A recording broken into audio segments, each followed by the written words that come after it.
आइए जानते हैं कि कल्पना की मृत्यु कैसे हुई थी और इस घटना को नजरअंदाज भी किया गया था। STS-107 ये नासा का 28th और आखिरी मिशन था जिसमें कोलंबिया स्पेस शटल का इस्तेमाल होना था। ये मिशन ओरिजिनली 2001 में प्लान किया गया था, पर इस स्पेस शटल में बार बार आए तकनीकी खराबी की वजह से इस मिशन को 18 बार पोस्टपोन किया गया था। शटल में इतनी गड़बड़ी होने के बाद नासा को समझ जाना चाहिए था कि ये शटल अभी सही नहीं है, लेकिन सबसे बड़ी बात यह थी कि नासा ने यह सब इग्नोर किया।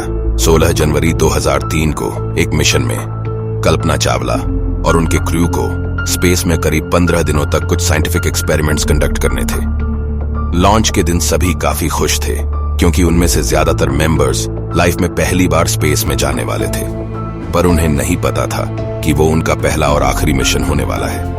जब सुबह कोलंबिया स्पेस शटल को लॉन्च किया गया तो लॉन्च के कुछ सेकंड्स बाद उसके बाहरी फ्यूल टैंक के सतह पर लगा हुआ इंसुलेशन फोम का एक बड़ा सा टुकड़ा टूट के करीब 800 किलोमीटर की रफ्तार से शटल के लेफ्ट विंग से टकराया, जिससे उसके विंग पर लगी रीइंफोर्स्ड कार्बन यानी RCC हीट रेजिस्टेंट कोटिंग में एक 10 इंच गहरा गड्ढा बन गया।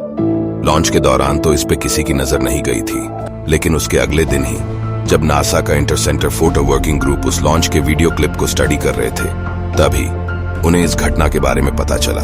पर नासा को ये इतना सीरियस मैटर नहीं लगा था और इसीलिए उन्होंने लॉन्च के एक हफ्ते बाद तक उन्होंने क्रू मेंबर्स को इन्फॉर्म तक नहीं किया, और किया तो बस इतना कहा कि बस थोड़ा सा डैमेज है, nothing to be concerned about.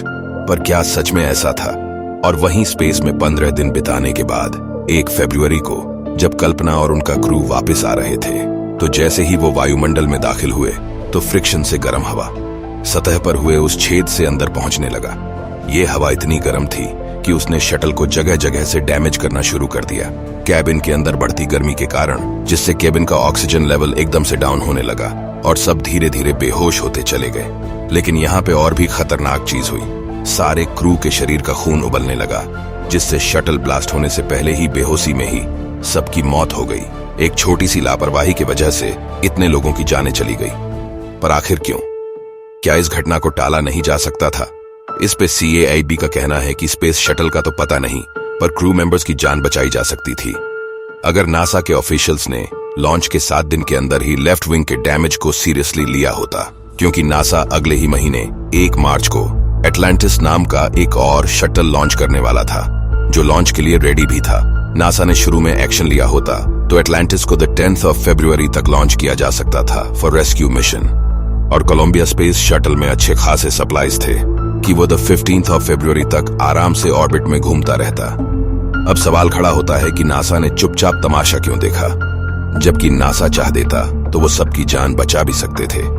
CAIB के अनुसार नासा के इंटरसेंटर फोटो वर्किंग ग्रुप, IPWG और डेब्री असेसमेंट टीम DAT ने लॉन्च के 3 दिन के अंदर ही नासा के स्पेस शटल प्रोग्राम के ऑफिस की मैनेजर लिंडा हैम से रिक्वेस्ट किया गया था कि वो डिपार्टमेंट ऑफ डिफेंस DOD को कांटेक्ट करके उनसे फोम टकराने वाले वीडियो क्लिप की हाई रेजोल्यूशंस वाली इमेजेस मंगवा ले।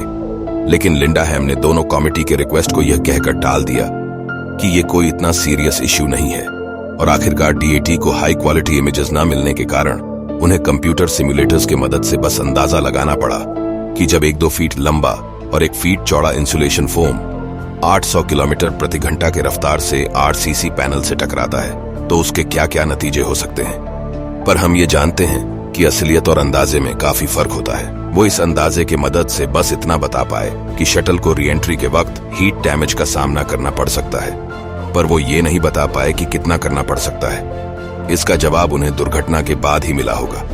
खैर, इससे हमें भी एक सीख जरूर लेनी चाहिए। भले ही लिंडा हैम को इसका दोषी मान लिया जाए, पर वो एक लौती नहीं है जो लापरवाह है।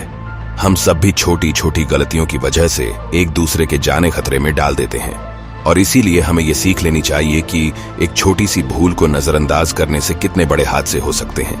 Thank you for watching.